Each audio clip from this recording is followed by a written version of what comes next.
Welcome to Exhausting Stories, where history drifts softly into the quiet of night. Imagine a vast army, the largest volunteer force in human history, more than 2.5 million strong by World War II's end. They marched through the sands of North Africa, endured the deserts of the Middle East, fought in the steamy jungles of Burma, and stood beside Americans in Europe. Yet, when the battles ended and they returned home, they were greeted not with freedom, but with famine, division, and colonial rule. Why would a nation yearning for independence send its sons to defend an empire that refused to set them free? Tonight, we'll explore India's forgotten war, how recruitment unfolded, how politics split the nation, how soldiers braved deserts and jungles, and what price their families paid at home. To understand how it all began, we must return to the moment Britain faced its greatest test at the outbreak of the Second World War. As you listen by the fireplace, please remember to like this video and subscribe, so we can keep bringing history to life night after night. Now, settle back as the fire glows beside you, and let the story begin. Recruiting an empire was never simple. When war erupted in 1939, Britain confronted a serious dilemma. The Indian army was far too small for the scale of a global conflict. Despite India's immense population, the standing force numbered only about 194,000 trained troops in October of that year, scarcely enough to guard the subcontinent, let alone to fight across multiple fronts. The army had long been sized to police colonies, not to challenge Germany, Italy, and Japan at once. Britain needed hundreds of thousands more soldiers, yet every new recruit carried risk. Expanding the force meant depending on Indian manpower more than ever, while still trying to keep a firm colonial grip on power. Politics made recruitment even more difficult. British leaders refused to commit to independence during the war, offering only vague assurances of reform and future negotiations. For many Indians, this exposed the deep contradiction at the heart of the effort. They were asked to fight Nazi fascism abroad, while still denied democracy at home. Britain urgently wanted soldiers, yet it resisted granting the very political concessions that might have inspired far greater support. To bridge the gap, the empire launched a sweeping recruitment drive. Local elites, landlords and village headmen became vital intermediaries, urging men from their communities to enlist. Teachers spread messages of duty, while posters and pamphlets promised dignity, steady pay, and a chance to prove one's worth. In a time of shortages and rising costs, such incentives carried real weight. A soldier's modest wage by British standards could still bring relief to families at home. For many recruits, enlistment was less an act of loyalty to empire than a way to provide for parents, wives, and children. Princely states added yet another layer to recruitment. These semi-autonomous kingdoms, still bound to the British crown, supplied troops, funds, and hospitals. Some rulers contributed entire cavalry regiments, while others financed medical units or supply convoys. Their generosity, however, was rarely without calculation. Supporting Britain helped secure their own political survival, reinforcing ties to the power that ultimately guaranteed their thrones. For young men drawn from these regions, enlistment was often framed as a dual duty: loyalty to their local rulers and service to the empire itself. Alongside these efforts came the policy of Indianization. During the 1920s and 1930s, reforms slowly opened the officer corps to Indians, and the Indian Military Academy at Dehradun began producing new generations of officers. Yet the limits were unmistakable. Indian officers could lead companies or battalions, but the highest ranks, the power to make strategic decisions and overall command, remained firmly in British hands. It was progress in form more than in substance, intended to inspire confidence while ensuring that true control never slipped away. The contradictions soon became impossible to ignore. Britain spoke of new opportunities, yet authority remained tightly restricted. Indian officers wore uniforms and carried titles, but their service ultimately reinforced a system directed from London, not Delhi. For the rank and file, these politics mattered less than the promise of income, food, and clothing. In rural villages and working-class towns, the chance to rise from poverty outweighed abstract debates about liberty. Enlistment was widespread, but rarely an isolated choice. A man might join because his family urged it, because a landlord recommended it, or because his community held military service in high respect. The ranks swelled with astonishing speed. By late 1942, the Indian Army had grown to nearly 1.55 million men, and the numbers kept climbing each year. By the war's final stages, more than 2.5 million had enlisted, making it the largest volunteer army in history. This expansion was not driven by sweeping promises of independence, but by a careful blend of incentives, steady salaries, appeals to honor, the backing of princely rulers, and the belief that military service could help secure a family's place in uncertain times. Yet raising such an army under foreign command revealed stark contradictions. The same men who marched through North Africa and Burma in the name of resisting oppression returned to a homeland still bound by colonial rule. Britain had assembled an extraordinary force, but its foundation was fragile, sustained by compromises that carried heavy political costs. And while soldiers risked their lives abroad, debates over India's future burned hotter at home, as the struggle for freedom splintered into new and divided forms. India's wartime story was never only about the soldiers sent overseas. At home, the political struggle took on a life of its own, as leaders chose sharply different paths in response to the crisis. The result was what many at the time called two Indias at war, one fighting the Axis abroad, the other battling over the nation's future within its own borders. The Indian National Congress, the largest party pressing for independence, tried at first to walk a middle line. Gandhi and his colleagues acknowledged the danger of fascist power, condemning Hitler and Mussolini, and warning of Japan's expansion across Asia. Yet Gandhi insisted that any Indian support for Britain must be tied to a clear promise of freedom once the war was over. London refused. In protest, Congress withheld unconditional cooperation. By 1942, the standoff erupted into the Quit India movement, a mass call for Britain to leave immediately. The colonial government struck back hard, arresting Gandhi, Nehru, Patel, and most senior leaders. Crowds surged into the streets, strikes spread through cities, and sabotage disrupted the railways. For months, resistance flared without central leadership, contained only by heavy police and military repression. Subhas Chandra Bose charted a far more radical course.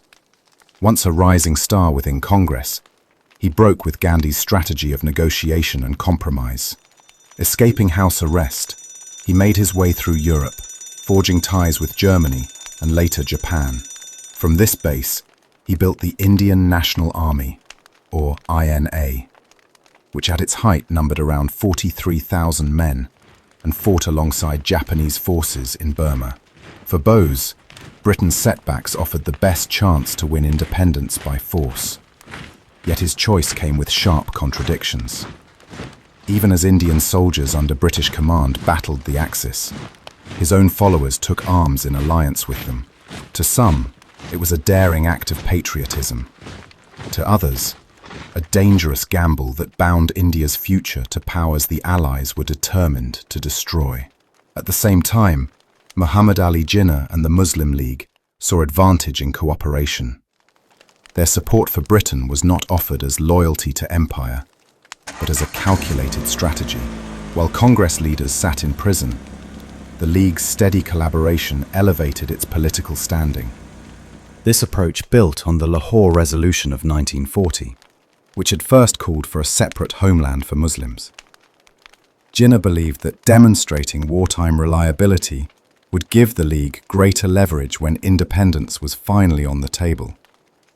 By the later years of the war, This strategy had sharpened communal divides and deepened mistrust between India's two largest political movements. These competing visions left India's political front deeply fractured.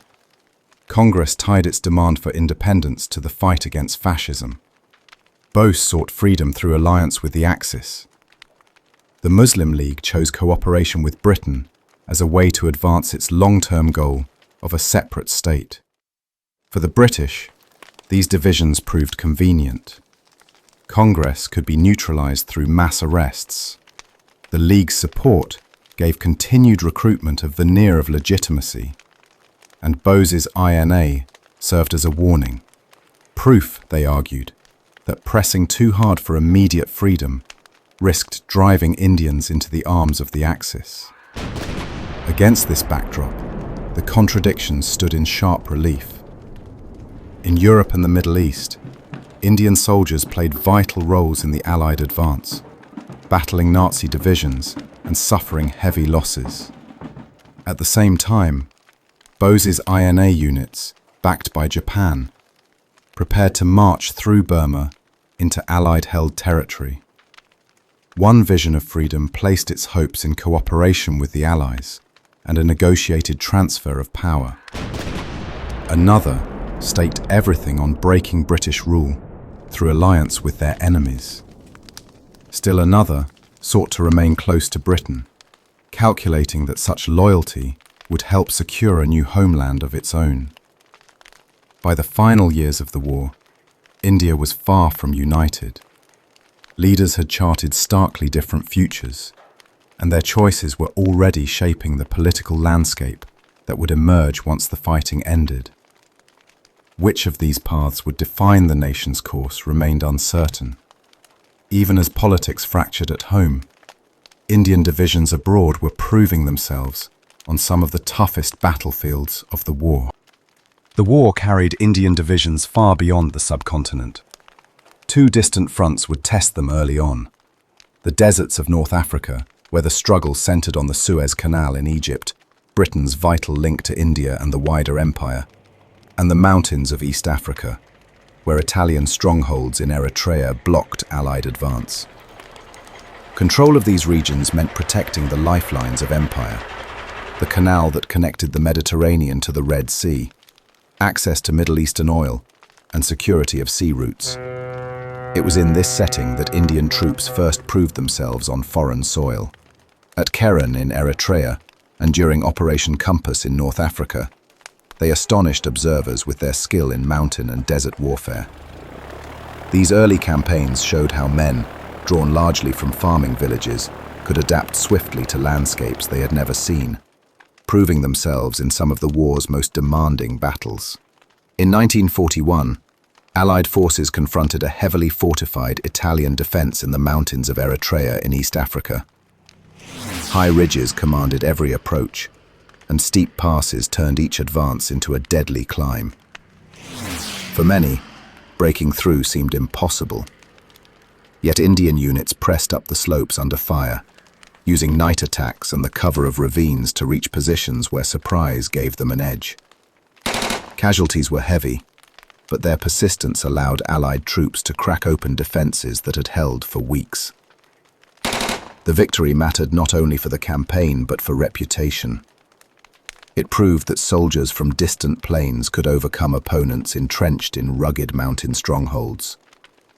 It also carried strategic weight, for by driving Italy from Eritrea, the Allies secured the Red Sea, the narrow waterway linking the Indian Ocean to the Mediterranean, and with it, the vital approaches to the Suez Canal, the empire's lifeline between Britain and India. Months earlier, Indian troops had already proven themselves in the desert. During Operation Compass in late 1940 and early 1941, they fought alongside British and Commonwealth forces in dismantling Italy's presence in Egypt and Libya. What began as a limited offensive turned into a sweeping triumph, ending with the surrender of around 130,000 Italian soldiers. Indian brigades played a crucial role, striking key positions and capturing thousands of prisoners. Observers in Europe Many of whom had once assumed these men were suited only for minor policing duties now watched them contribute directly to decisive victories. The old perception of Indian formations was beginning to crumble. Life in the desert brought its own relentless trials. Heat drained men within hours, while sand choked rifles, jammed engines, and turned even short marches into ordeals. To endure, Indian units reshaped their routines.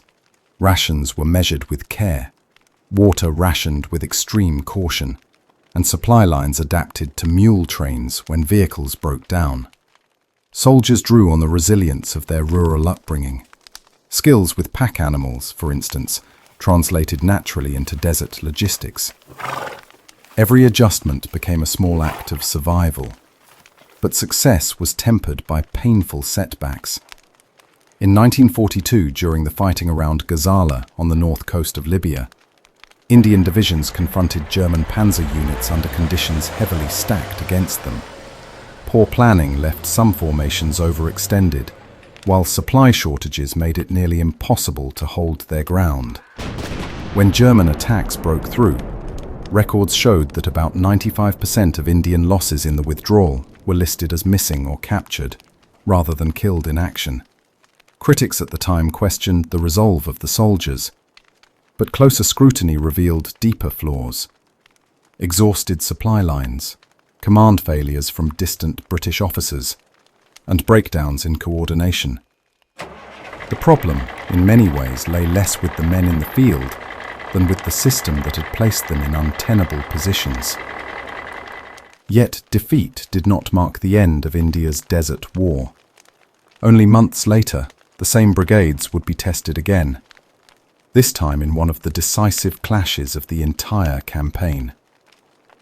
El Alamein, a coastal town in northern Egypt west of Alexandria, brought both redemption and sacrifice in 1942. Indian brigades were drawn into some of the fiercest phases of the battle, fighting shoulder to shoulder with Allied troops from across the world. Losses were heavy, especially in frontal assaults, but their efforts helped secure the victory that finally halted Rommel's advance in North Africa. In private reports, commanders praised the determination of Indian formations. In public, however, recognition was scarce. Official accounts emphasized British leadership, while colonial troops were folded into the vague category of imperial forces. Their contributions were noted only in passing, a reflection less of battlefield reality than of the politics of empire. For those who fought, the campaigns lived on in letters sent home. They wrote of thirst, exhaustion and fear, and of pride when victories were earned through persistence rather than chance. Families read of fathers and sons sleeping in trenches carved into dunes, or climbing cliffs in darkness against entrenched defenders. These were experiences worlds apart from the daily rhythms of rural life, yet they became the defining memories of a generation of Indian soldiers. What appeared to outsiders as sudden success was, in truth, the result of constant adaptation. Long marches, strict rationing, and quick lessons learned under fire became the real tools that allowed Indian divisions to turn unfamiliar terrain into ground they could fight on. Deserts and mountains had tested their endurance to the breaking point, yet even harsher trials awaited. The next battlefields would not be scorched by sun or carved by rock, but cloaked in shadows, thick with jungle, and filled with dangers hidden beneath the trees. For Indian soldiers, the war was about to shift into a new and unforgiving chapter. Indian forces soon entered a very different battlefield, the jungles of Burma, a country lying to India's east, between Bengal and the frontiers of China and Thailand. Strategically, Burma was the gateway between South and Southeast Asia. Control of its roads and valleys meant blocking Japanese expansion into India and keeping open supply routes to China. The air was thick and heavy, the ground slick with mud, and the trees seemed to swallow light, reducing vision to only a few paces. Every movement was slowed. Every step carried risk. For soldiers accustomed to open plains, the shift was disorienting. Supplies spoiled in the damp, ambushes came without warning, and disease spread as quickly as bullets. In this environment, success depended less on sheer numbers than on the ability to adapt, patiently, carefully, and with endurance equal to the jungle itself. The first record in Burma was marked by painful lessons. At Donbaik in 1943, assaults against fortified Japanese bunkers ended in heavy losses. Commanders leaned on tactics shaped by European battlefields, sending men directly against positions dug deep and concealed in tangled undergrowth. Machine guns cut through the trees, and every advance was met with fire that seemed to come from nowhere. The outcome was grimly predictable. Battalions suffered severe casualties without breaking through. Donbaik made the reality unmistakable. In jungle terrain, traditional methods would not succeed. The response was deliberate and systematic. New training manuals devoted to jungle warfare appeared, quickly nicknamed the Jungle Book. They outlined how to move silently, where to seek cover, and how to guard against disease in unforgiving conditions. Jim Corbett, famed as a hunter before the war, trained officers to read the terrain with the same care he once used in tracking animals. Written instructions laid the foundation, but practice in the field gave the lessons real weight. Soldiers crouched low beneath dripping leaves, testing each step as if stalking prey. Mistakes were costly, yet every setback added knowledge that prepared units for the battles ahead. Indian officers began shaping tactics to fit the jungle. Darkness became their ally, with night patrols moving in silence, the rustle of leaves masking each cautious step. Small groups advanced patiently rather than quickly, striking from directions the enemy least expected. Frontal charges gave way to encirclement, cutting Japanese units off from their supplies and forcing them to fight on ground no longer of their choosing. In the stillness, even the sudden crack of gunfire felt amplified, turning each skirmish into a battle of nerves as much as of strength. The strength of the troops came not only from new training, but from habits long familiar. Many were accustomed to long hours of labor, carrying heavy loads across distance, and making do with whatever tools lay at hand. When supply lines faltered, Indian units built bamboo shelters for cover and improvised bridges to cross swollen streams, the creak of bamboo echoing underfoot. They listened for the faint trickle of water or the rustle of animals in the undergrowth to find their way through the forest. These instincts, blended with new instruction, produced soldiers able to endure conditions that left others struggling to survive. By 1943 and 1944, the results were clear in the field. At Razabil, Indian units used coordinated movements to surround Japanese positions, rather than hurling men directly at bunkers. Strongpoints were cut off, their defenders forced into surrender or retreat. Successes like this built confidence. Soldiers who had once doubted their survival in the jungle now believed they could turn its cover and confusion into an advantage. The same shadows that once felt suffocating now became their shield. Morale rose, and letters home spoke not only of hardship, but of a growing certainty that they could master this battlefield.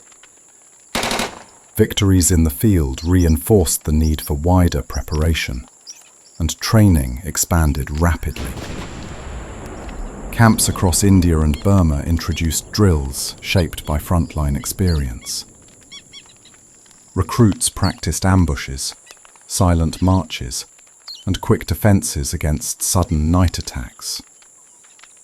The thud of boots softened by wet earth, the snap of branches under careful weight. and the night alive with unseen movement became part of their routine. The jungle was no longer seen only as hostile ground, but as a resource. Its darkness and density could shield as well as threaten, giving troops the chance to dictate the terms of battle rather than endure them. By 1944, with coordinated encirclements and steady preparation, Indian divisions had regained the initiative in Burma. Momentum continued to build in the final year. Indian formations took the lead in major operations, clearing valleys and villages, securing supply routes, and driving Japanese forces back step by step. The most decisive moment came in May 1945, when Indian units captured Rangoon, the capital of Burma, effectively bringing the campaign to a close. The same troops who had once struggled in their first encounters now marched at the forefront of the Allied advance in Southeast Asia.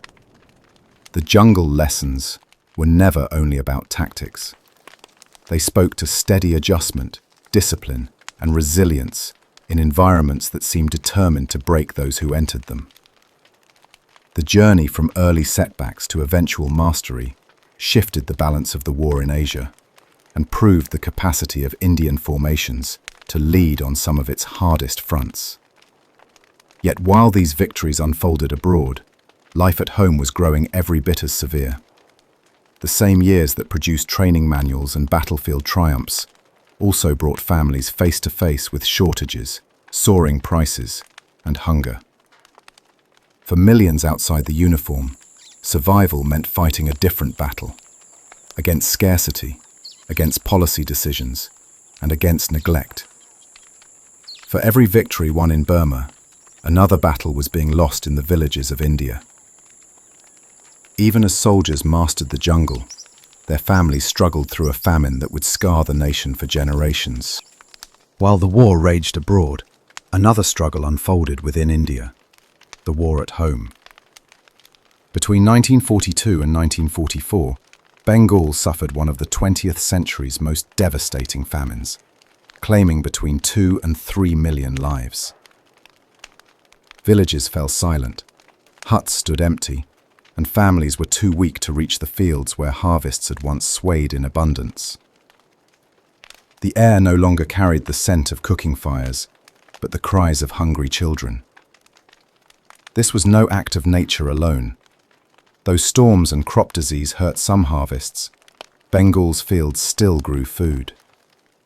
The crisis lay in access. As Nobel laureate Amartya Sen later argued, it was less about scarcity than about entitlements. Who could secure food and who could not? Prices soared far beyond wages. Rice that once cost a day's labor now required several, while the wealthy stored grain in bulk. For the poor, the market slipped permanently out of reach. Several forces pushed prices out of control. Wartime inflation eroded wages, while food stocks were diverted to Indian troops and allied armies. Refugees fleeing the Japanese advance in Burma poured into Bengal, straining resources. Hoarding and profiteering worsened shortages, and outbreaks of crop disease cut yields in key districts. Censorship kept news of hunger from spreading, muting appeals for relief until it was too late. Above all, British wartime policies placed the global war effort above India's food security. Fear of Japanese invasion deepened Bengal's suffering. In 1942, the British enforced scorched earth measures along the coast. Rice stockpiles were seized, boats that once carried grain were confiscated, and bridges destroyed to block enemy passage. For local communities, this meant not only fewer supplies, but no way to move what remained. Food that had once floated easily by river now sat stranded, while prices soared ever higher. The famine was felt most cruelly in the home. Breadwinners found their wages could no longer buy even a single meal a day. In cities, long queues formed with paper currency in hand, only to find shop shelves bare. In villages, families bartered away clothes, utensils, even tools for a few handfuls of rice. Children showed the first hollow signs of starvation as parents rationed scraps, clinging to hopes of relief that never came. The toll rose into the millions. Eyewitnesses recalled mothers leaving starving children outside hospitals, praying strangers might take pity. Farmers abandoned their homesteads in desperate search of grain, leaving once cultivated fields untended. Along the roads to Calcutta, bodies lay in plain sight, silent witnesses to a system that had valued wartime supply lines over human survival. For the empire's administrators, the logic of war always came first.